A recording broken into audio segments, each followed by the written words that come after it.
भगत सिंह ने सिर्फ एक पेन से ब्रिटिश हिला दिया। भगत सिंह सिर्फ शहीद ही नहीं थे, वह ब्रिटिशर्स के लिए एक खतरनाक सोच थी।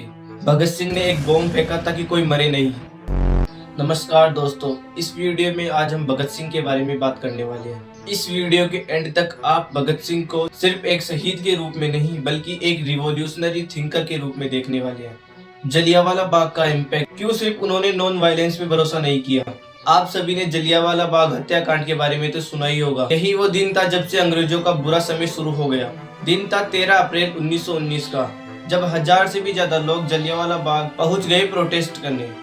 अब यह बात जनरल डायर को पता चल गई और वो अपनी टीम को लेकर वहां पहुंच गए।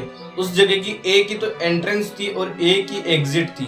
वहां पहुंचते ही जनरल डायर ने गोलियां चलाने का ऑर्डर दे दिया। जनरल डायर के सैनिक तब तक गोलियां चलाते रहे जब तक उनकी बंदूकों में गोलियां खत्म नहीं हो गई, जिससे 400 से भी ज्यादा लोग मारे गए। लेकिन असलियत में वहां 1200 से भी ज्यादा लोग मारे गए थे।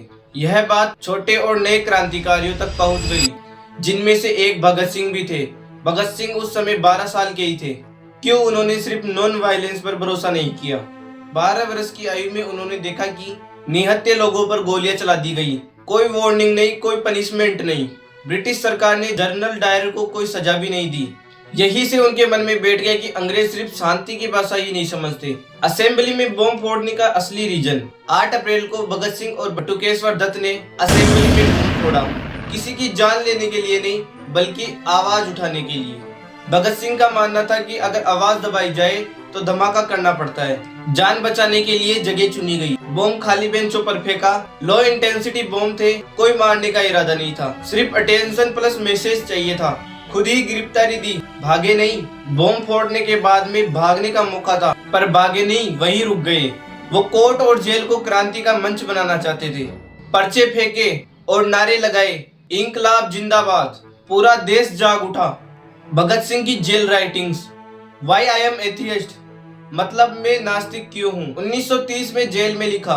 उनकी पावरफुल लाइन थी कि मैं नास्तिक इसलिए नहीं हूँ क्योंकि मुझे घमंड है, बल्कि इसलिए क्योंकि मुझे सच की तलाश है। वह जेल में डायरी लिखते थे। क्रांति का मतलब हिंसा नहीं, सामाजिक बदलाव और मजदूर किसान राज्य का सपना था। इस डायरी से पता चलता है कि भगत सिंह की क्रांति सोशलिज्म और जस्टिस के लिए थी। इन्होंने जेल में कई लेटर भी लिखे, सुखदेव, युवाओं और अपने पिता के नाम पर कई पत्र लिखे। इन्होंने बताया कि मुझे फांसी का डर नहीं है, बस देश की चिंता है। युवाओं को मैसेज दिया, सिर्फ गुस्सा ही नहीं, सोच के साथ क्रांति चाहिए। एक बात याद रखो, भगत सिंह की कलम उनकी पिस्तौल से ज्यादा खतरनाक थी। भगत सिंह, सुखदेव और राजगुरु की एग्जीक्यूशन इतनी जल्दी क्यों हो गई? इसके पीछे सिर्फ कानून नहीं बल्कि ब्रिटिश सरकार का डर था। इसके 5 बड़े कारण हैं। भगत सिंह लोगों के हीरो बन चुके थे। 1930-31 तक इंकलाब जिंदाबाद हर जगह था। ब्रिटिशर्स को लगा कि अगर ये जिंदा रहे तो आंदोलन को और ज्यादा भड़काएंगे। जेल को क्रांति का सेंटर बना दिया था। 116 दिन तक भूख हड़ताल, अखबारों में रोज उनकी तस्वीर छप रही थी। ब्रिटिशर्स को लगने लगा था कि जेल में रहकर ये और भी ज्यादा खतरनाक हो गए हैं। ब्रिटिश इंटेलिजेंस रिपोर्ट के मुताबिक उनको फांसी देते समय जेल ब्रेक या विद्रोह का बड़ा खतरा था। इसीलिए फांसी सुबह देने के बजाय सनसेट के टाइम चुपके से एक दिन पहले दे दी गई। आपको जानकर हैरानी होगी कि फांसी से पहले भगत सिंह लेनिन की किताब पढ़ रहे थे। फांसी से पहले उनका चेहरा शांत और मुस्कुराता हुआ था। जेलर ने पूछा, कोई आखिरी ख्वाहिश? जवाब, बस ये बता देना कि मैं देश के लिए हंसता था। आखिरी नारा जो जेल की दीवारों में गूंज गया, फांसी लगने से पहले इंकलाब जिंदाबाद। यह थे हमारे द ग्रेट भगत सिंह। आज की इस वीडियो में बस इतना ही। वीडियो अच्छी लगी हो तो एक लाइक और सब्सक्राइब कर देना और कमेंट करके बताना कि नेक्स्ट वीडियो किस टॉपिक पर चाहिए।